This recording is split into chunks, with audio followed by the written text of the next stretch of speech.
तो पुण्यात्माओं, यहाँ परमात्मा क्या कहना चाहते हैं कि लाल खंभ से बांधा जा बिन सतगुरु कौन छुटावेगा, यानी उस पीड़ा से तुम्हें सतगुरु के बिना कोई भी नहीं बचा सकता, जो नरक में आपने भोगनी पड़ेगी। इसलिए अपना गुरु बना करके, सच्चा गुरु बना करके, सत्य भक्ति करके पीछा छुटवाओ। पुण्यात्माओं, परमात्मा जब खड़े होकर के आवाज लगाया करते थे, जगह जगह जाकर के बहुत सी पुण्यात्माएं उनके साथ होगी थी, उनके विचारों से प्रभावित होगी थी, और परमात्मा आशीर्वाद देते थे, उनके दुख दूर हो जाते थे। कबीर पर्वत पर्वत में फिरा, कारण अपने राम, राम जैसे संत मिले जिन सारे सब काम। कि जिस संकटों के निवारण के लिए परमात्मा के लिए हम घूमा करते थे, पर्वतों पर, पहाड़ों में, गुफाओं में, जंगल में, और वो कोई काम हमारा बना नहीं, और फिर वही संत मिले, राम जैसे संत मिले जिन सारे सब काम। तो वो परमात्मा राम ही आया हुआ था। कबीर जी वो सत्य पुरुष पूर्ण ब्रह्म वहाँ आए हुए थे। जो भी दुखी आत्मा आते थे उनके कुछ तो आशीर्वाद मात्र सुखी हो जाते थे, फिर वह प्यारी आत्मा परमात्मा के ज्ञान को सुनते थे। अपने आत्माओं, परमात्मा की वाणी, वो परमात्मा अपनी प्यारी आत्माओं को, विशेषकर जो कभी किसी जन्म में कबीर भगवान की शरण में रहे हैं, आज वो फिर उस समय कहीं भी किसी भी मजहब, धर्म या जाति में उनका जन्म है, वो परमात्मा अपनी प्यारी आत्माओं को वहां से निकाल लेते हैं।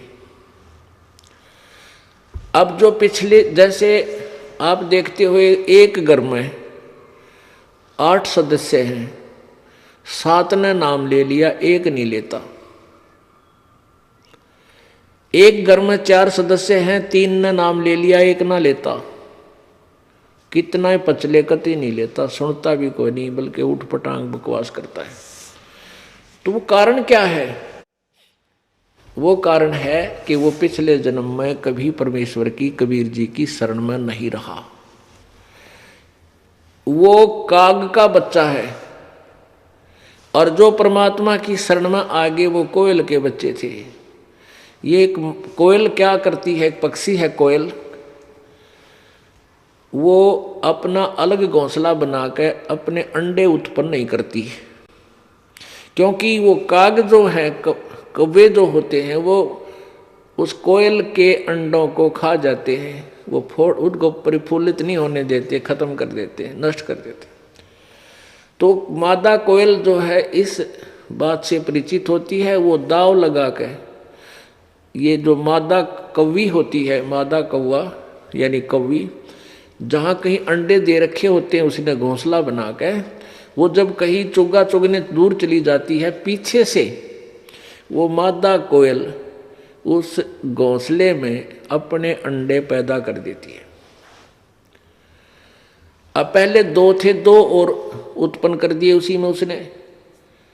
वो मादा कौवी आती है, वह कौवी आती है, आके देखती है कि 4 अंडे हैं।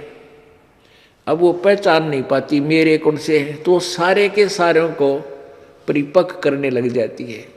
जब उसमें वो बच्चे बन जाते हैं, और वो कोयल ध्यान रखती है, उस पर जो पूरी नज़र रखती है कि ये बालक, मेरे बच्चे किस समय उड़ने योग्य हो, और उसी समय इनको ले चलूँ यहाँ से। जब वो देख लेती है कि ये बच्चे अब कुछ उड़ने लायक हो गए हैं, उस समय दूर पेड़ पर बैठ कर कोयल अपनी प्यारी बोली बोलती है। वो कुहू कुहू की आवाज़ लगाती है, और कोयल के बच्चे अपनी माता की आवाज़ को सुनकर एकदम ऐसे फड़फड़ी सी लेते हैं, और जिधर भी आवाज़ आ रही होती है उसी तरफ उड़कर चल पड़ते हैं। लेकिन वो काग वाले नहीं उड़ते, वो वहीं बैठे रहते मस्ती में, उनको कोई लेना देना नहीं, उनका असर नहीं होता उस बोली का।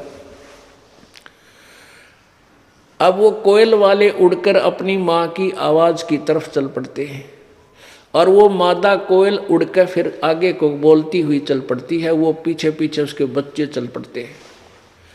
उधर से वो कौवी देखती है कि तेरे बच्चे गए, वो उनके पीछे कुछ दूर तक दौड़ती है, फिर सोचती है कि ये तो गए सो गए, वो 2 और रह गए मेरे, कहीं वो ना बर्बाद हो जाए, वापस आ जाती है उनके पास। और कौवी वो कोयल अपने बच्चों को लेकर दूर चली जाती है और वो बच्चे फिर अपनी माँ को पहचान लेते हैं। तो पुण्यात्माओं, जो इस परमेश्वर की वाणी को, ज्ञान को स्वीकार नहीं करते, वो काग वाले हैं, और जो इस बालक का ज्ञान सुनते पीछे पीछे हो लेते हैं, वो परमात्मा कोयल वाले हैं, यानी कबीर भगवान के बच्चे हैं। वो किसी जन्म में मालिक के साथ रहे हुए हैं।